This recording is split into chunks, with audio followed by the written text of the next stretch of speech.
台湾人爱食蚵仔，一年会产生17万吨的蚵仔壳，要安怎？中兴大学研究团队咧研究这个问题，将这个味纳米化了后呢，做出会使抗菌的菜点，还佫提炼出甲壳素呢，会使让这个奶汁冷冻2冬半，也未变性。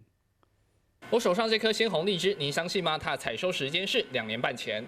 冷冻奶汁放2冬半未变性，将这奶汁放伫卫生纸顶面，会倒着粉红色，唔能误会，这唔是色素，是奶汁壳本身有的花青素。通常若拄着小也是2、3天后就会流失变成乌的。因为中兴大学研究团队为虾壳内面找到维持色水的方法。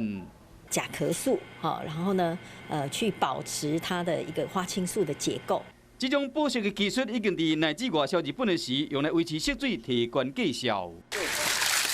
另外，同款是渔业废弃物的蚵仔壳研究团队透过纳米的技术，提炼出壳内面的钙，加自丁聚糖做菜点的原料。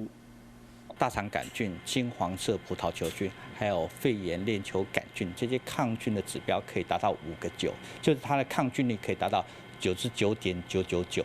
抗菌的力量，甲即马市面上纳米银抗菌的菜点比较起来，高出10倍，而且原料用的是蚵仔壳。